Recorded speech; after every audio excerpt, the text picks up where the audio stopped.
ये कहानी है एक ऐसे आदमी की जिसने दावा किया कि उसका देश हजारों साल पुराना है, लेकिन हमारी दुनिया में उस देश का एक भी निशान नहीं मिलता। वो आदमी कहता था कि वो किसी दूसरे ग्रह से नहीं, किसी दूसरे समय से नहीं, बल्कि एक ऐसी दुनिया से आया है जो हमारी दुनिया के ठीक बगल में है। एक अलग रियलिटी, एक अलग इतिहास, जहां देश वही है लेकिन नक्शा अलग है। और हैरानी की बात तो ये है कि आज भी पूरी दुनिया इस रहस्य को समझ नहीं पाई है। इस कहानी को आज भी टॉरेड मैन मिस्ट्री कहा जाता है। साल था 1954। दूसरा विश्व युद्ध खत्म हुए सिर्फ 9 साल हुए थे। जापान अब भी युद्ध के जख्मों से उभर रहा था। टोक्यो का हानेडा एयरपोर्ट धीरे धीरे इंटरनेशनल यात्रियों से भरने लगा था। इसी एयरपोर्ट पर एक दिन एक आदमी उतरा। उम्र करीब 40 साल था। यूरोपियन चेहरा, साफ कपड़े और आंखों में कोई डर नहीं था। वो बिल्कुल एक आम बिजनेसमैन जैसा लग रहा था, लेकिन किसी को पता नहीं था कि यही आदमी इतिहास को एक सवाल दे जाएगा। इमिग्रेशन ऑफिसर ने पासपोर्ट मांगा। आदमी ने शांति से पासपोर्ट आगे बढ़ाया। पासपोर्ट देखकर ऑफिसर तो पहले नॉर्मल रहा, लेकिन जैसे ही उसकी नजर देश के नाम पर पड़ी, उसके चेहरे का रंग बदल गया। पासपोर्ट पर लिखा था किंगडम ऑफ टॉरेड। ऑफिसर ने दोबारा पढ़ा, फिर तीसरी बार पढ़ा और फिर पूछा, ये टॉरेड कहाँ है? आदमी हैरान हुआ। उसने कहा कि यूरोप में। मैं तो कई बार जापान आया हूँ। अब ऑफिसर को लगा शायद प्रोनाउंसिएशन का इशू है। उसने मैप मंगवाया। मैप टेबल पे रखा गया। फ्रांस, स्पेन, इटली, स्विट्जरलैंड सब मौजूद थे। आदमी ने उंगली रखी और बोला, यहाँ फ्रांस और स्पेन के बीच यही टॉरेड है, लेकिन यहाँ सिर्फ एंडोरा था। जब ऑफिसर ने कहा यहाँ टॉरेड नहीं है, तो आदमी का चेहरा सच में घबरा गया। उसने कहा, ये कैसे हो सकता है? टॉरेड 1000 साल पुराना देश है। और अब यहीं से सवाल शुरू हुए। उस आदमी को अलग रूम में बैठाया गया। उसका पासपोर्ट डिटेल में चेक हुआ। सब जेन्युइन था। इंक, पेपर, स्टाम्प्स सब ओरिजिनल था। उसके पासपोर्ट में फ्रांस, स्पेन, जर्मनी के एंट्री स्टैम्प्स थे। उसके पास टॉरेड की करेंसी थी, नोट्स और क्वाइंस जो किसी भी नॉन करेंसी से मैच नहीं कर रहे थे। वो फ्रेंच, स्पेनिश, जापानीज तीनों भाषाएं फ्लुएंटली बोल रहा था। इतनी डिटेल, इतनी परफेक्शन 1954 में ये लगभग नामुमकिन था। अब सवाल ये है कि अगर ये आदमी झूठ बोल रहा है तो इतना बड़ा झूठ क्यों?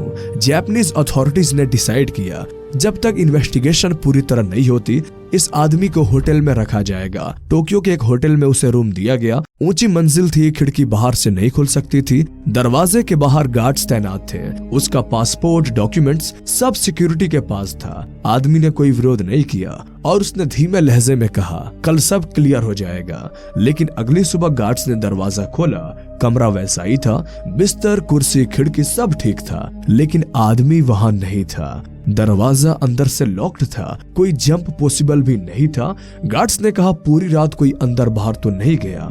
पासपोर्ट, करेंसी, डॉक्यूमेंट्स सब गायब कैसे हो गए? जैसे वो आदमी कभी एग्जिस्ट ही नहीं करता था। ये खबर लोकल न्यूज़पेपर्स तक पहुंची, फिर इंटरनेशनल मीडिया हेडलाइंस छपी। Man from a country that doesn't exist, the man who vanished from a locked room. लोगों ने सवाल पूछने शुरू कर दिए। कुछ ने कहा ये गवर्नमेंट कवर अप है, कुछ ने कहा ये साइंस फिक्शन जैसा है, लेकिन ऑफिशियल रिकॉर्ड धीरे धीरे खामोश हो गया। अब तक की कहानी सुनने के बाद आपके मन में भी सवाल उठ रहे होंगे, और यकीन मानिए सिर्फ आपके नहीं, पिछले कई दशकों में हजारों लोगों ने एक ही सवाल पूछा है। अगर वो आदमी झूठ नहीं बोल रहा था तो वो आया कहां से? अगर वो सच बोल रहा था तो फिर उसका देश हमारी दुनिया में क्यों नहीं मिला? अगर वो धोखेबाज था तो इतना परफेक्ट कैसे था? इन्हीं सवालों से जन्म लेती है वो 4 थ्योरीज जिन्हें टॉरेड मैन को सिर्फ एक घटना नहीं बल्कि एक रहस्य बना दिया। आइए एक एक करके उन थ्योरीज को समझते हैं। Theory number 1, parallel universe. सबसे ज्यादा मानी जाने वाली थ्योरी ये कहती है कि टॉरेड मैन किसी दूसरे समय से नहीं बल्कि किसी दूसरी दुनिया से आया था। एक ऐसी दुनिया जो हमारी अर्थ जैसी ही है, जहां फ्रांस, स्पेन, इटली है, लेकिन इनके बीच एक देश है जिसका नाम टॉरेड है। साइंटिस्ट इसे पैरेलल यूनिवर्स कहते हैं। मतलब एक ऐसी रियलिटी जो हमारी रियलिटी के साथ साथ एग्जिस्ट करती है। कुछ थ्योरीज कहती हैं कि कभी कभी इन रियलिटीज के बीच कुछ छोटा सा गैप खुल जाता है, और अगर कोई इंसान गलत समय गलत जगह पे हो तो वो अनजाने में दूसरी रियलिटी में पहुंच सकता है। टॉयरेट मैन का शॉक मैप देखकर इसी थ्योरी को मजबूत करता है, क्योंकि वो कॉन्फिडेंट था, उसका चेहरा पर झूठ का डर नहीं था, वो जेन्युइनली हैरान था, जैसे कोई इंसान अचानक अपनी ही दुनिया से कट गया हो। और जब सिस्टम ने उसकी रियलिटी को एक्सेप्ट नहीं किया तो शायद वो गैप दोबारा खुला और वो लौट गया। Theory number 2, time traveller. कुछ रिसर्चर्स मानते हैं कि टॉयरेट मैन फ्यूचर या पास्ट से आया हो सकता है। इतिहास में देशों के बॉर्डर्स कई बार बदले हैं, कुछ देश जुड़े, कुछ टूटे, कुछ नाम बदले गए। हो सकता है टॉयरेट किसी समय एक रियल नेशन रहा हो, लेकिन बाद में युद्ध, समझौते या राजनीतिक बदलाव में उसका नाम मिट गया हो। टाइम ट्रेवल थ्योरी कहती है कि अगर कोई इंसान गलती से फ्यूचर से पास्ट में आ जाए तो उसकी जानकारी हमारी किताबों से मैच नहीं करेगी। टॉयरेट मैन का ये कहना कि उसका देश हजारों साल पुराना है और उसका इतना कॉन्फिडेंट होना इस थ्योरी को पूरी तरह खारिज नहीं करता, लेकिन आज तक ऐसा कोई सॉलिड एविडेंस नहीं मिला जो टाइम ट्रेवल को प्रूफ कर सके।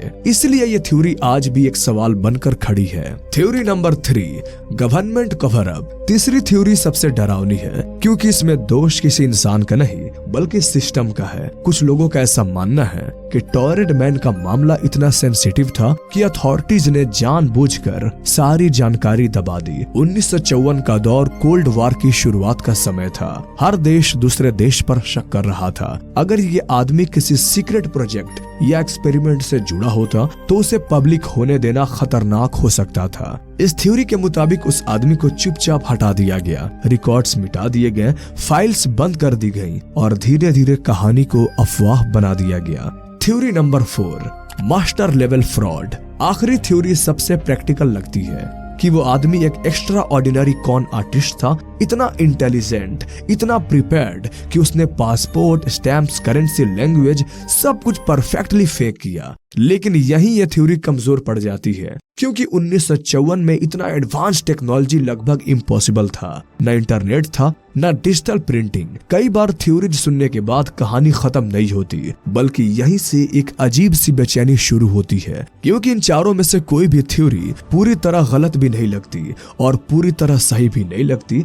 अब जरा आप एक पल के लिए रुक कर सोचिए, अगर वो आदमी झूठ बोल रहा था तो उसने वो सब क्यों कहा जिसे साबित करना उसके लिए नामुमकिन था? और अगर वो सच बोल रहा था तो हमारी दुनिया उस सच को स्वीकार क्यों नहीं कर पाई? हानेडा एयरपोर्ट के उस कमरे में उस रात एक इंसान था जिसे पूरा यकीन था कि वो सही दुनिया में है, और बाहर खड़ी दुनिया को पूरा यकीन था कि वो आदमी गलत है। टॉयरेट मैन की कहानी यहीं पे डर पैदा करती है, क्योंकि अगर एक इंसान इतनी आसानी से हमारी रियलिटी में आ सकता है और उतना ही आसानी से गायब हो सकता है, तो फिर हमारी दुनिया कितनी स्टेबल है? क्या हम वाकई एक ही रियलिटी में जी रहे हैं, या फिर हमारे आसपास ऐसे और भी कहानियां हैं जो कभी न्यूज नहीं बनी, कभी रिकॉर्ड नहीं हुई? आज भी जापान के कुछ पुराने कर्मचारी इस घटना पर बात करने से बचते हैं। कुछ तो ये कहते हैं कि उन्हें ऊपर से चुप रहने को कहा गया है, क्योंकि एक सवाल हर किसी के मन में था, अगर वो चला गया तो कहाँ गया? अगर वो किसी दूसरी दुनिया से आया था तो क्या हमारी दुनिया किसी और के लिए भी एक गलती हो सकती है? शायद आज भी किसी एयरपोर्ट पर कोई आदमी पासपोर्ट पकड़े खड़ा हो और ये सोच रहा हो, ये दुनिया मेरी नहीं लग रही। टॉयरेट मैन आज भी किसी मैप में नहीं मिलता, लेकिन उसकी कहानी हर इंसान के दिमाग में जिंदा है, जो ये मानता है कि दुनिया जितना हमें दिखती है शायद उतनी ही नहीं है, और यही वजह है कि ये मिस्ट्री आज भी खत्म नहीं हुई। सो आज के इस वीडियो में इतना ही। आप क्या सोचते हैं टॉयरेट मैन मिस्ट्री के बारे में? क्या सच में ऐसा हुआ था? और आपका क्या विचार है इसके बारे में जरूर शेयर करें। अगर आप इस तरह के और भी वीडियोस देखना चाहते हैं तो हमारे इस चैनल को सब्सक्राइब कर लें। तो फिर मिलते हैं आपसे अगले वीडियो में, तब तक के लिए अपना ख्याल रखिए। Good bye.